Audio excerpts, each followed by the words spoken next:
उनके अधिकारों के प्रति जागरूक करने के लिए पलवल के विश्राम गृह में खुला दरबार लगाया गया। हालांकि कार्यक्रम की सूचना सही तरीके से न मिलने के चलते दिव्यांगजन कम संख्या में पहुंचे। दिव्यांगों के लिए चलाई जा रही सरकार की योजना को लेकर मिलने वाली कई सुविधाओं को लेकर दिव्यांगजन अभी तक अनभिज्ञ थे। जिले के हजारों दिव्यांगजन अपने अधिकारों को लेकर जागरूक न होने के चलते सुविधाओं का लाभ नहीं उठा पाते।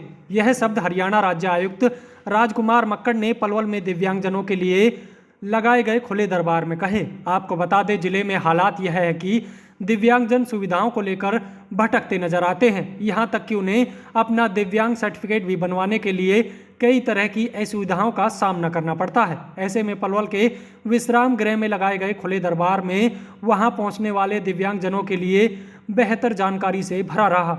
भले ही इस दरबार की जानकारी का सही तरीके से प्रचार न होने के चलते यहां जरूरतमंद लोग नहीं पहुंचे, बावजूद इसके राजकुमार मक्कड़ द्वारा दी गई जानकारी को अगर देखा जाए तो साफ तौर पर दिखाई दे रहा है कि जिले में दिव्यांगों को मिलने वाली सुविधाओं का 10% लाभ भी नहीं मिल पा रहा है। इस अवसर पर राजकुमार मक्कड़ ने कहा कि दिव्यांगजनों का 4% नौकरी में भी आरक्षण है। इसके अलावा बस अड्डे पर दुकानों के साथ साथ उन्हें रोजगार देने की कई योजनाएं सरकार द्वारा चलाई गई हैं, लेकिन जागरूक न होने के चलते दिव्यांगजन इसका लाभ नहीं उठा पाते। अब देखने वाली बात यह है कि इस खुले दरबार की जानकारी भी जिले के करीब 10% दिव्यांगजनों को ही थी। ऐसे में सवाल यह भी उठता है कि सरकार द्वारा चलाई गई योजनाओं की जानकारी का सही व्यक्ति तक न पहुंच पाने के जिम्मेदार विभाग पर भी कोई सख्त नियम लागू होने चाहिए ताकि सभी को अपने अधिकार मिल सकें। राजकुमार मक्कड़, राज्य आयुक्त दिव्यांगजन, आज पलवल जिले में न केवल दिव्यांगजन से संबंधित जो योजनाएं विभिन्न विभाग लागू कर रहे हैं उनकी समीक्षा करने के लिए आया हूँ। अपितु दिव्यांगजन के जो अधिकार हैं उनकी भी समीक्षा करके उनको इस प्रकार का जागरूक करने के लिए आया हूँ।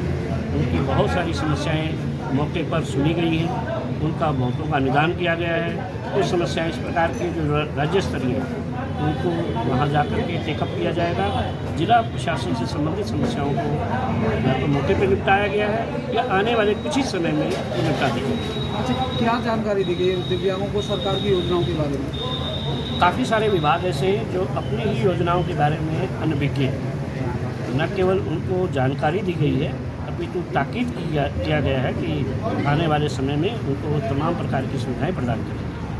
एक महिला ने शिकायत रखी है, उसकी बेटी का एडमिशन नहीं कराया जा रहा। ऐसी अनेक महिलाओं ने भी रखी है समस्याएं, उनकी समस्याओं का निदान किया गया है, लेकिन ज़्यादातर ध्यान में यह आया कि दिव्यांगजन स्वयं जागरूक न होने के कारण से अनेक सुविधाओं का लाभ नहीं ले पा रहे हैं। उसमें खासतौर पर जो फैमिली आईडी के साथ सरकार ने अनेक योजनाओं को जोड़ा है और पोर्टल पिछले दिनों में खोला गया था कि किसी की कोई कमी है उसको दुरुस्त कराने, उस समय का उपयोग नहीं किया गया, जिसके कारण से कुछ कठिनाइयाँ यहाँ भी आ रही हैं। कुछ लोगों की पेंशन कटी है, कुछ के राशन कार्ड कटे हैं, तो सामान्य नागरिक के भी कटे हैं। क्या नई जानकारी दी गई है दिव्यांगों को बताया गया है कि वो विजिल रहें, सतर्क रहें और जैसे ही हरियाणा सरकार की ओर से इस प्रकार का कोई निर्णय होता है कि दोबारा से उन कमियों को दुरुस्त करने के लिए समय प्रदान किया जाए, उसका उपयोग वो करें। विकलांग जो प्रॉपर नहीं पहुंच पाए हैं यहाँ पर, क्या सूचना उनको नहीं पहुंच पाई है डीपीआरओ की तरफ से? उनकी ओर से तो निश्चित गई है। मुझे लग रहा है कि हमारे जो मीडिया कर्मी हैं उनका भी एक सामाजिक दायित्व है और बहुत अच्छे से वहन कर रहे हैं, लेकिन आने वाले समय में मैं उनसे भी अपेक्षा करूँगा कि इस प्रकार की जब भी कभी कोई अवसर आता है उसका भी वो व्यापक प्रचार प्रसार यहाँ के माध्यम से करें ताकि अधिकतम लोग इससे लाभान्वित हों। आपने दिव्यांगों को बताया कि दिव्यांगों के लिए रैंप बनने चाहिए, बसों का जो है लो फ्लोर होना चाहिए, तो क्या क्या सुविधाएं दी जानी चाहिए दिव्यांगों के लिए? दिव्यांगों को बहुत प्रकार की सुविधाएं जो कि उनका हक है, जैसे सुगमता है तो बैंक हैं, सार्वजनिक भवन हैं, उन तमाम के अंदर जो है दिव्यांग आराम से अपनी व्हील चेयर के साथ में जा सके। और ब्लाइंड है तो ब्लाइंड के लिए टेक्टाइल उपलब्ध होने चाहिए, साइन लैंग्वेज के आधार पर साइन बोर्ड्स होने चाहिए और रोडवेज के अंदर लिखा जाना चाहिए कि सीट नंबर 3 उनके लिए आरक्षित है। तो इस प्रकार की सुगमता का विषय है, उसके बारे में है। उनका नौकरियों में आरक्षण है तो हरियाणा सरकार 4% आरक्षण प्रदान कर रही है। जिला परिषद में भी भले ही मनरेगा का नियमित जॉब नहीं है तो भी 4% आरक्षण है। इसी तरह से कोई नगर परिषद, जिला परिषद रोडवेज के बस डिपो इत्यादि हैं, तो जो उनके दुकानें हैं उन सब के अंदर भी दिव्यांगजन का 5% आरक्षण है, उसको सुनिश्चित किया जाना चाहिए। कमेटी का भी गठन किया गया है। हाँ, यहाँ डिस्ट्रिक्ट लेवल कमेटी का गठन किया गया है, जिसके जिलाधीश जो हैं उसके चेयरपर्सन है, मेंबर सेक्रेटरी यहाँ के जिला समाज कल्याण अधिकारी और अन्य विभिन्न विभागों के अधिकारी हैं। एक दिव्यांगों का प्रतिनिधि भी इसमें शामिल है। हाँ, हम मैडम से मिले थे, जो बच्चे मैडम पढ़ाती हैं उनसे मिले थे, तो उन्होंने बोला था कि वो उसमें कि दिव्यांग वाले स्कूल में भेजना बच्चे को, उन्होंने ये बोला। तो हम इसको लेके वहाँ से आ गए, फिर हम उसमें गए दिव्यांग वाले में, पंचवटी वो है स्कूल पंचवटी में। उन्होंने बोला कि मैडम का नंबर दोगे, तो मैंने मैडम का नंबर दिया, उन्होंने बात की, तो उन्होंने बोला कि एडमिशन तो तुम वहाँ पे कर लेना, पर हम पढ़ाएँ यहाँ पे लेंगे, उन्होंने ये बोला हमसे। तो एडमिशन करने के लिए मना कर दिया उधर? नहीं, एडमिशन के लिए उन्होंने बोला कि एडमिशन तो तुम सरकारी में करना, पर हम पढ़ाई इधर लेंगे, ये बोला था। तो हम उधर नहीं ला सकते अपने बच्चे को, क्योंकि वहाँ पे हमने वो सुना कि यहाँ पे बच्चे ढंग से नहीं पढ़ाए जाते, तो इस वजह से हमने सोचा जब सरकारी स्कूल में ही नहीं ले रहे तो प्राइवेट वाले स्कूल में कैसे ले सकते हैं बच्चे।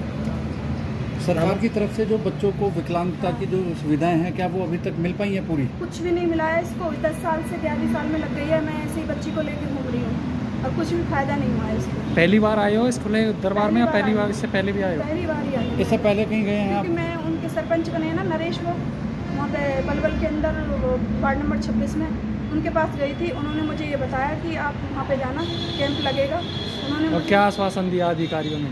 अब उन्होंने बोला है कि हम जाके वहाँ पे वो करेंगे, फिर बात करेंगे और आप कल अपनी बच्ची को लेके आना, हम एडमिशन कराएंगे सरकारी स्कूल में। हाँ। जबकि मैडम ने आपसे साफ मना कर दिया था।